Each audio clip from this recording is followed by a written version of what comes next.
why would you want to be governor of Michigan? And let me answer that for you because I think it is important.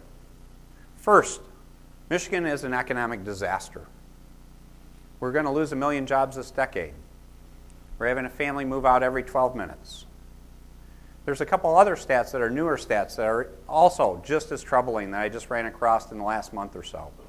1 out of 6 people in Michigan is on Medicaid now. And there's a forecast that 1 out of 5 people in Michigan will actually be on food assistance. Those are staggering numbers. The second thing that's driving me to run is I believe there's a fundamental lack of leadership out of Lansing. There is no vision for where the state needs to go. There is no plan. And clearly there's no attitude of taking real, tangible action. The third reason is when I looked out at the pool of candidates going almost a year ago and looked at the people potentially running for office, I saw a group of career politicians. They may have good intentions, but I don't believe they have the skill sets, the innovation skills, the things we need to really reinvent our state. And that's why I'm running for office. The last piece I'll add is as fortunate as my family has been extremely supportive in all this. Because one thing is that I never really planned for running for office. It was my wife's idea. So if you like this idea, tell Sue thanks. She's the pretty lady in the back of that first commercial. That we actually went out to dinner last January or so. And she brought up the concept to me. And it wasn't on my agenda, believe me. It was Friday night. I just thought we were going out for a nice dinner. And she looked at me and she said, I see you're going up the wall. That this state is not working well. And I believe you're the best person to address the issues, and you should be governor of Michigan. She goes, and I know we actually had a family deal about me staying in the private sector to continue building companies for a few more years. And it wasn't to run for office again. It was to go do public service, to go help people. Because we have an 8th grader. And the deal we made was until Kelsey gets out of middle school, out of high school, I was going to stay building companies. Because I really enjoy that too. So we talked. And we all came to a conclusion as a family this was the right thing to do.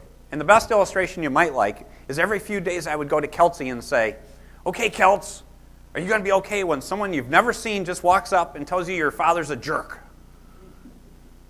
And she said she could handle it. So here we are. So that's the why.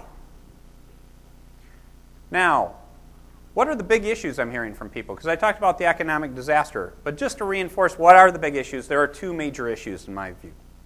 Number 1, first and foremost, by far, is the need for more and better jobs in this state. The second one is a corollary to that. To the extent you've been fortunate enough, you have a position or you're comfortable in your life where you are, the next item strikes us in the heart. And that's about our young people. And the issue there is right now we have an environment where our young people may not have a future in this state. We are losing our young people at a truly alarming rate. The more educated you are, the faster they're leaving our state. We need to turn that around. This is a fabulous state. Those are the 2 big issues. Now I've given you some negative things, some downer things, because it's always important to lay the facts out first. Because one of the things you do if you really want to solve a problem is you have to be honest about what the situation is. So I wanted to get those out in front of you. But now I want to turn to solutions. Because I don't believe in bringing up a problem if you're not going to bring up a solution. That's the way I was taught. And what solution am I bringing to the table? I'm bringing a framework for a solution I've used my entire life.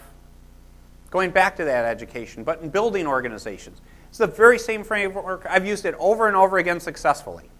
How many people here have ever started an organization, whether it be a business, a nonprofit, just a civic group? How many people have started an organization? Got a lot of people in that category. Well, it's the very same principles. I may use slightly different words, slightly different names, but you know it works too. What are those things? First, you got to have a vision of where you're going to go. A clear, positive vision. Second, you need a plan to go from point A to point B. And third, you need to take tangible, measurable, accountable actions to move you along that path. So let me walk through each one of those steps.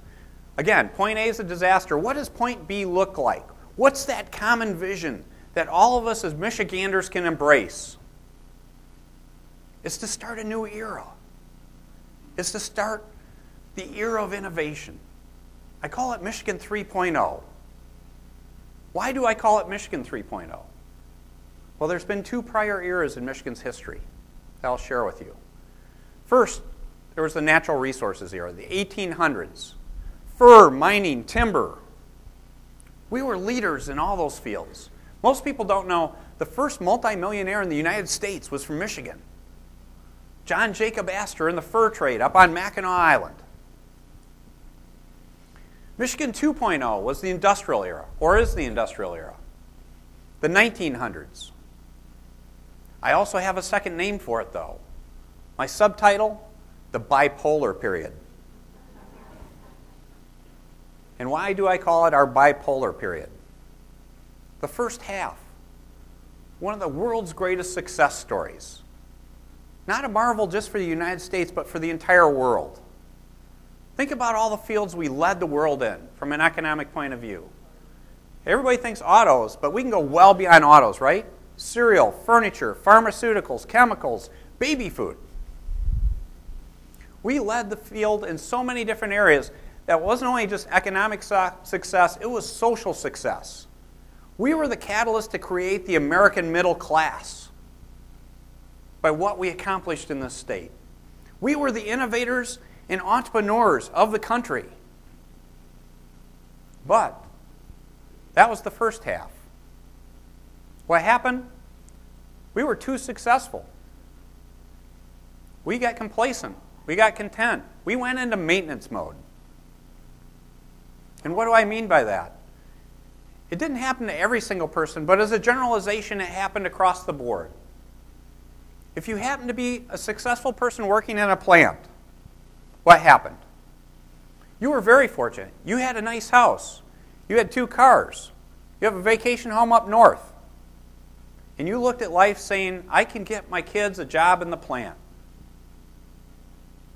If you were the CEO of a company, if you had worked your way up through a ladder that you've been with a company for 30 plus years and now you were in charge, what did you do? You said, I got about 5 to 7 years before I retire. And what's my role? My main role and concern is I don't mess it up while I'm in charge, and I just keep it going until I hand it off to somebody else. Both those were flawed models.